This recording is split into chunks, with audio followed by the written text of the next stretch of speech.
The information presented in this video will be coming from The Now Habit, a strategic program for overcoming procrastination and enjoying guilt-free play by Neil Fiorum. Read the book if you can, and take my advice with a grain of salt. Thank you. So considering you've clicked on this video, chances are you've probably procrastinated on something right now. Maybe you've got that paper due in 2 days, or that assignment you still haven't finished. Or if you're like me, you're not really paying attention and you're probably scrolling through your recommended videos, looking for another video to watch until you pass out. We'll discuss YouTube in another video, but today we'll talk about procrastination. I'm going to steer clear of the reasons why people procrastinate for another time and focus on the more practical side of things which you can implement right now. This has worked for me so far. Separate your room into separate sections. If you haven't already, you should watch this video by CGP Grey, which is just an amazing video on how to stay healthy during a lockdown and in general. Separate your room, or any place for that matter, into 4 different sections. A. The sleeping section, B. The workstation, C. The recreation station, and D. The exercise station. For me, I laid down some white scotch tape on the floor which gave me a visual representation of the sections. The idea here is that your environment determines your actions, and this is done unconsciously on a day-to-day basis. You eat food at the dinner table, watch shows on the couch, etc. By separating your room into sections, you can essentially train yourself to do the things that you want. When I first started this, I had associated both my desk and my bed for basically YouTube and manga, so it was no surprise to me when 10 minutes into an assignment, I would be procrastinating. The best part about this is that you don't have to force yourself to work if you don't want to. If you feel like taking a break, that's fine. All you have to do is move to another part of your room and come back to your desk when you feel ready.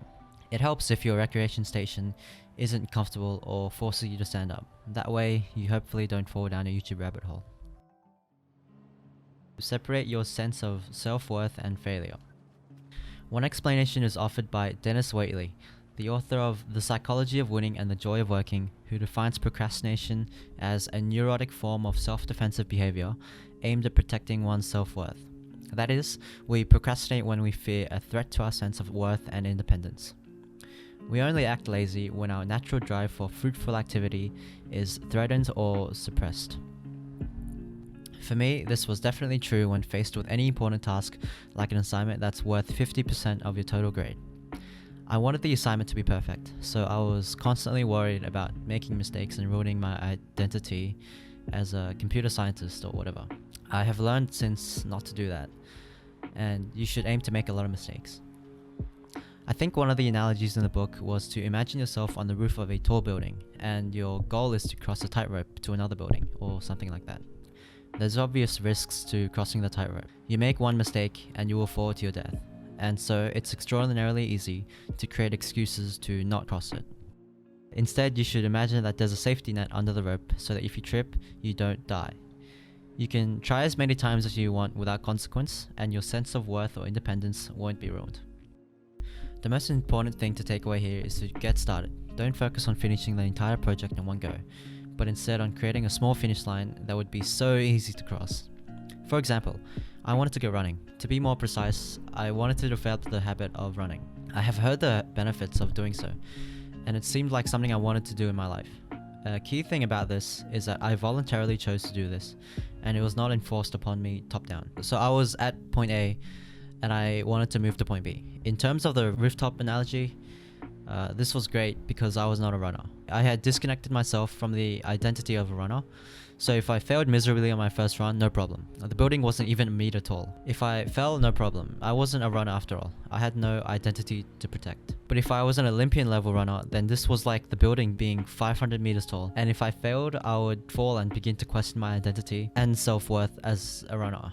This self-questioning and the fear of getting started on a project starts to happen when both you and other people have established your identity, and you want to live up to their expectations. Thus, you thrive for perfection on the first go, and associate work with negative emotions, because things aren't quite as perfect as they could be, and it didn't represent yourself in a good light. I lowered my standards incredibly, to the point where it was comical. I remember the first goal being, put on your workout clothes. Just put them on. You don't even have to go outside. You can't fail at that, can you? Who the hell would you be if you can't even do that? Followed by a bunch of other self-deprecating things. But luckily, I had managed to put on my workout clothes and collapse in my bed wearing them. For all intents and purposes, I had started and finished something. I set a goal, albeit a very small one, and I finished it. Obviously, this was only step 1, but there was a lot more to go. The feeling of finishing a self-assigned goal provides a bit of momentum and gets the ball rolling in a sense, and you can set new goals that are a little bit higher than the previous. The next goal was step outside wearing the clothes that you're going to be running in. You don't even have to run, just step outside and come back. Eventually I went from taking daily walks to half jogs at a snail's pace, to small jogs, to running around the block, to running laps around a shopping mall, and eventually to running half marathons daily.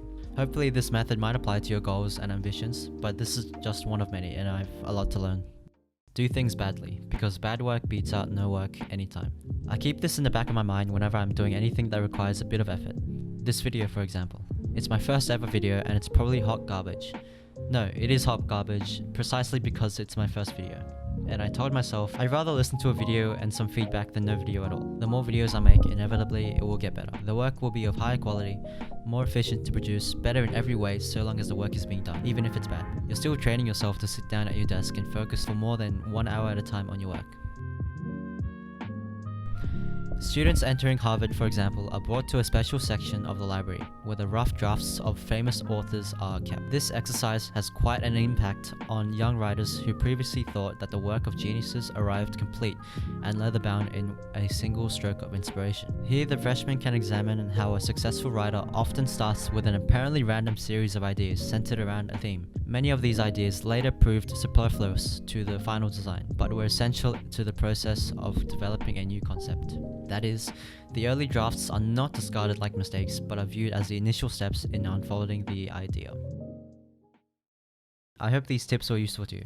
If not, I hope that you find a way to overcome your procrastination and do the things that you, as an individual, want to do.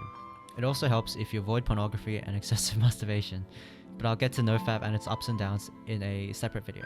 Thank you for listening, and please leave how you manage your procrastination in the comments. I'm always looking for new ideas to implement. Bye bye.